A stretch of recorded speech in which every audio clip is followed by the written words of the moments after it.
Welcome to our next Wake Up Epic. This one's about inspiration. So we're waking up inspiration. And inspiration can be something we really resist or reject or need or want to have. And we want to build it into our businesses and our leadership, but it's a challenge. And how do we do it? And can we handle the attention? It could be a big thing. So we're going to dive into an embodied practice. And I think there's going to be a ton of insights for you here. Now, inspiration in the I Ching, in the hexagrams, is the 61st hexagram, and in the gene keys, they refer to that as the shadow of psychosis, the gift of inspiration, and the city of sanctity. So there's an interesting relationship between something going on in our psychosis, in our left-right brain synthesis, our ability to be whole, with inspiration and what that is and how it relates to creativity, and then sanctity, a sense of sacredness with what we're doing and thinking. What's the embodied story of it? Well, if we look at the hexagram itself, we've got yang, yang, yin at the bottom. So we're going to start with the UZAZU move of channel. That is to come forward, yang, to be up, yang, and to be narrow, yin, yang, yang, yin. Try it. You start in a neutral place, and you come forward, up, and narrow. This has been the base of quite a few of the hexagrams lately. And it's a sense of purposefulness. If I'm coming to a meeting, I'm coming to the meeting. If you ask me to get you something, I get it and I contribute it to you. So with channel, we have an opportunity to look at what contribution are we making? Are there any glitches, any belief systems, any traumas, any challenges, any resistance, any fear when it comes to just showing up with a sense of focus? Really great for people who are finding their niche, doing marketing, thinking about what to speak about. Really, really helpful mind-body pattern. The top of the hexagram, the top trigram, is yin, yang, yang. We're going to go back. So before where we went forward, now we're going back. Yang, up, we're staying active, strong spine. And yang, we're going wide. Where before we went narrow. So if creating a sense of focus was coming narrow, what is going wide is creating a sense of perspective. So what do we have then if we come back up and wide? We have a sense of self, a sense of agency, and a sense of reflecting or taking a perspective. So we have a fundamentally self-esteem. So the embodied story then of 61 is from purpose, from contribution to self-esteem. Try that out yourself. From purpose to self-esteem. From purpose to self-esteem. And somewhere in the mix of that is more wisdom, more integration, more potential for you. If you practice this for a few days in a row at the beginning of your exercise, before you go to bed, when you wake up, before you brush your teeth, if you start to do some reps with channel and gateway, you'll start to access, open the way for inspiration in this case. Now, there's some mobility. I'm going to touch on one really interesting mobility exercise because we can bring this way of moving our body, mind into exercise, which is what I do with Being Epic with Your Body programs. And there's a bit of a mobility we can do with this. But before we do, I want to touch on something a little bit deeper that I thought was really fascinating. That is what happens when we go from the place of contribution to this self-esteem, but it collapses. And what happens if we overdo it? Well, in the Gene Keys, they talk about two flavors of psychosis, and one is disenchantment. And so what happens if you're up to something, and in the process of ideally being inspiring and being inspired, it collapses?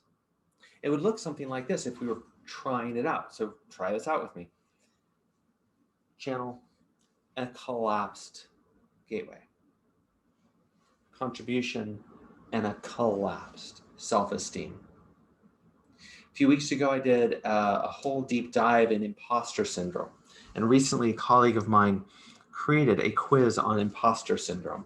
So imposter syndrome is a key set of issues. Feeling like we're not enough, feeling like we're not worthy, feeling like we don't deserve it. There's a sense of reflecting on ourselves that's not a match for our contribution. So this is a movement pattern that's very relevant for overcoming and transforming the core causes of feeling like a fraud and feeling like an imposter as an expert instead of being an authority. Disenchantment. What's the other one? Well, if we go from contribution to an overinflation to an excessiveness. Have you ever known somebody who, they get something done and they want to tell the whole world about it? They make too big a deal of it. And some people are just proud and they ought to be sharing what they did. But you know how sometimes there's a sense like there's something off and it's not inspiring. It's repellent. So in this case, in the Gene Keys, the term they use is fanatical. Have you ever been fanatical? I did this. I want to do this. I'm trying to contribute. My purpose is this. My sole mission in life.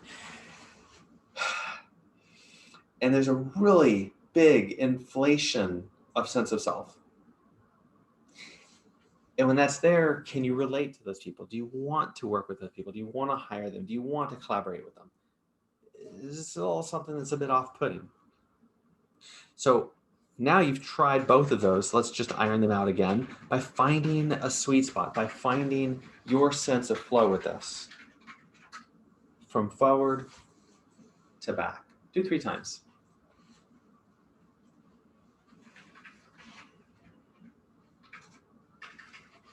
One of the ways we do work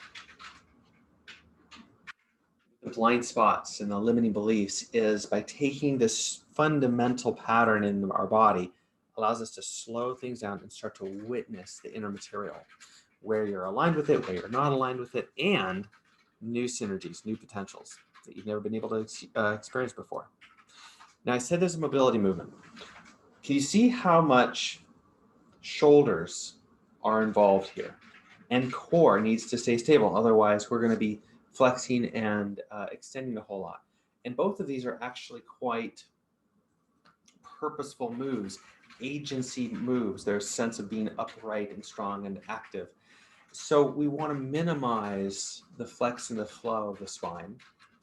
And we want to maximize the mobility of the shoulders. So a fun and progressively challenging drill here starts with corkscrews of the arms. You take your arms out, turn one arm up, not just the hand, but the bicep too. Rotate the entire humerus. You should feel that around your armpit, maybe in your ribs. If you go too much, you'll cramp a little bit, so don't go too hard. With the other arm, rotate it down. So thumb goes down, bicep goes down. Make sure your shoulder doesn't go too high. So we're trying to emphasize the rotation in the shoulder joint itself. So you got one arm going up, the other arm going down. And try that a few times. That's a nice shoulder mobility move by itself.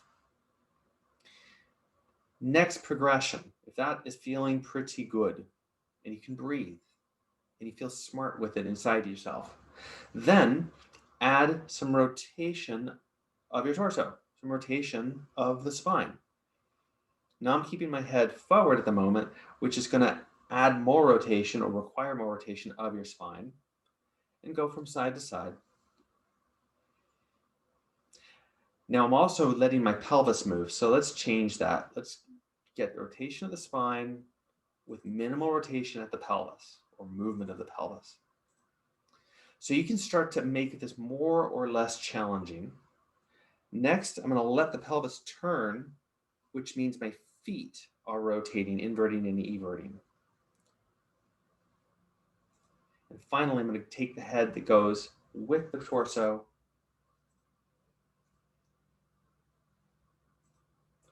Final movement, I'll add a bit of a bend. Hips go back in the opposite way. Thank you.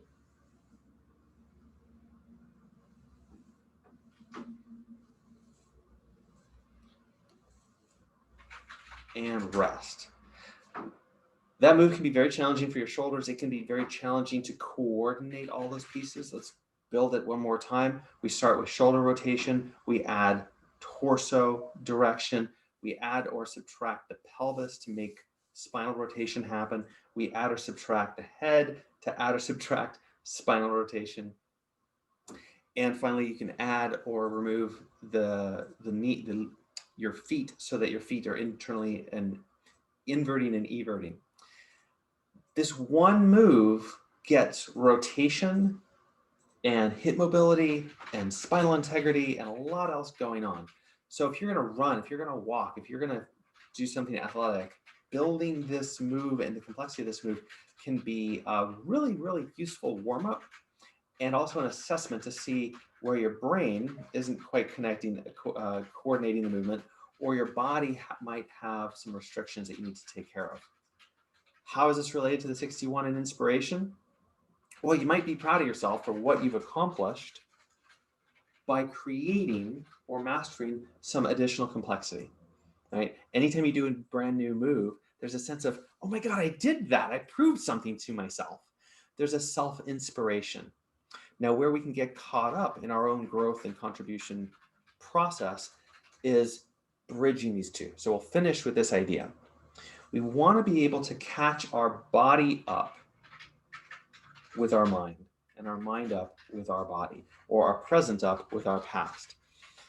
How many things have you done that are good that you don't give yourself credit for?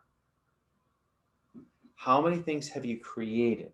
How many desires have you had that you haven't honored and accepted? And so this 61st hexagram of inspiration rather than psychosis, or an integration of those patterns, can help us not feel too fractured about our own life and gifts. And most of the coaching that I do is about helping people claim their gifts, own their gifts, accept their gifts, allow their gifts, and then come back into the world in a new creative way. This particular hexagram is extremely relevant for it. So let's do one last dive, 3 times. All the contribution you've ever done, will you understand it, receive it, accept it? Everything amazing that you've contributed, that you are, that you've done, can you update your sense of who you are? And everything you want to create as your legacy, as your offering to the world, as your next creative project, can you let yourself acknowledge how big you dream? And anywhere that there might be some denial, you'll let that go, some resistance, will you let that go? And have a fantastic day. I'll post a few other videos here. You can try them out, dive into these more. There's 64 hexagrams, and I'm putting out one just about every other week or every week.